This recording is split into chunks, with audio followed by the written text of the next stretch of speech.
2024 का लोकसभा चुनाव किसी भी कीमत पर मोदी जी भी सुन ले और इलेक्शन कमीशन भी सुन ले, होने नहीं देंगे ईवीएम से। चुनाव होगा 2024 का तो केवल और केवल बैलेट पेपर से होगा, इसके अलावा चुनाव होगा नहीं।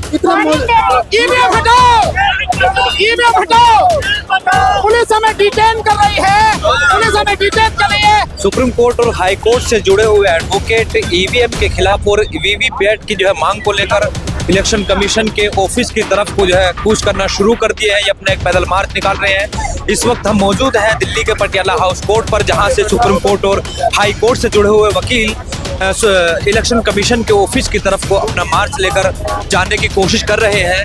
वो हाथ में उनके एक बैनर है, जिस बैनर पर लिखा हुआ है कि राष्ट्रीय सामाजिक न्याय कीर्ति मंच की तरफ से ईवीएम पर बैन और वीवीपैट की जो है मांग को लेकर इलेक्शन कमीशन की तरफ मार्च लेकर चल रहे हैं।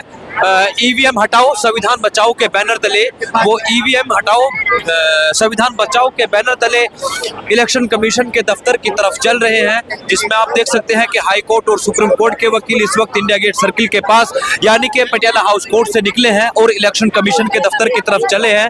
देखना यह होगा कि ये इलेक्शन कमीशन के दफ्तर तक पहुंच पाते हैं या इनको दिल्ली पुलिस रास्ते में ही रोक लेती है। पुलिस उनको रोकने की कोशिश कर रही है, लेकिन वकील पुलिस से संघर्ष करते हुए पुलिस से जो है को साइड करते हुए इलेक्शन कमीशन के दफ्तर की तरफ बढ़ने की कोशिश कर रहे हैं। और यहाँ पर आपस में पुलिस एक उनको रोकने की कोशिश कर रही है, लेकिन एडवोकेट की टीम वो इलेक्शन कमीशन के दफ्तर की तरफ पुलिस को धकेलते हुए पुलिस को साइड करते आगे बढ़ने की कोशिश कर रही है। देखना होगा कि यह संघर्ष कितनी देर तक चल पाता है। क्या वकील सुप्रीम कोर्ट तक ईवीएम के खिलाफ ईवीएम के पर बैन लगाने की मांग को लेकर दफ्तर पर पहुंच पाते हैं या नहीं पहुंच पाते हैं।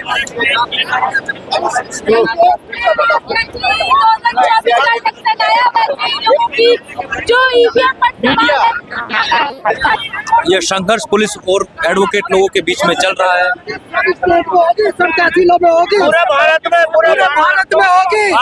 2 अप्रैल वाला आंदोलन होगा ईवीएम के खिलाफ। इंडिया गठबंधन के जो 28 दल है उन्होंने प्रस्ताव पारित करके कहा है ना कि जो वीवीपैट में पर्ची है वो पर्ची जो है मतदाता को मिले और उसके बाद में उसे डिब्बे में डालने की अनुमति हो और डिब्बे में डाल के उन्हीं पर्चियों की गिनती हो, क्योंकि बेसिकली वोट तो वही है। जंतर मंतर से जो आंदोलन शुरू हो रहा है वो कब तक चलेगा? क्या वो कल उस आंदोलन से शुरुआत होगी और उसके बाद पूरे देश में आंदोलन होगा। इलेक्शन कमीशन का यहाँ घिराव किया जाएगा और राज्यों में जो इलेक्शन कमीशन के ऑफिसर्स हैं उनका घिराव होगा और पूरे देश में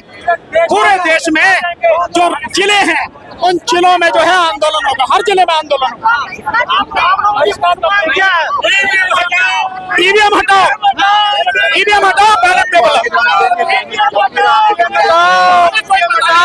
नहीं जाने देंगे। हम चल रहे हैं जहाँ तक जाने देंगे, ठीक है, नहीं जाने देंगे।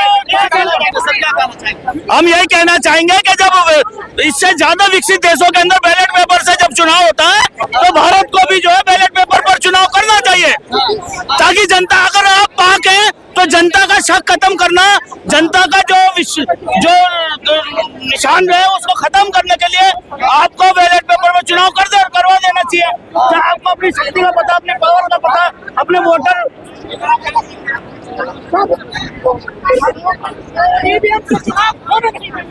ईवीएम हटाओ, देश बचाओ।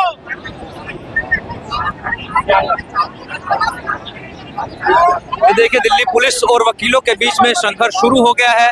वकील सुप्रीम कोर्ट और हाई कोर्ट से जुड़े हुए वकील इलेक्शन कमीशन यानी कि चुनाव आयोग के दफ्तर की तरफ ईवीएम पर बैन लगाने की मांग को लेकर जो है पहुंच रहे थे, लेकिन रास्ते में ही पुलिस ने अपनी बस लाकर खड़ी कर दी है, जिसमें देखा जा सकता है कि अंदाजा लगाया जा सकता है कि पुलिस वकीलों को डिटेन करके बस में बिठा कर ले जा सकती है और पुलिस ने इस वक्त वकीलों को डिटेन करना शुरू कर दिया है और उनको बस में बिठाया जा रहा है। पुलिस के पीछे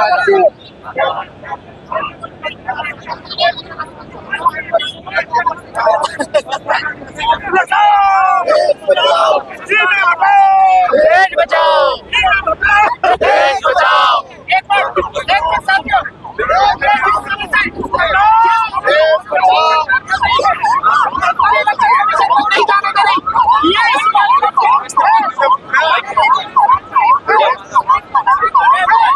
मोदी जी ईवीएम के माध्यम से ही जीत के आते हैं, अन्यथा हमें 50 सीट पर देने के लिए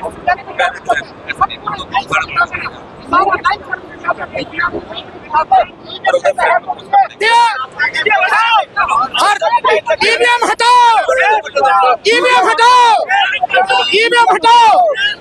पुलिस हमें डिटेन कर रही है, पुलिस हमें डिटेन कर रही है। हम जा रहे हैं कानून का पालन करते हुए। बहुत बहुत शुक्रिया। हर जोर जुल्म की टक्कर में, हर जोर जुल्म की टक्कर में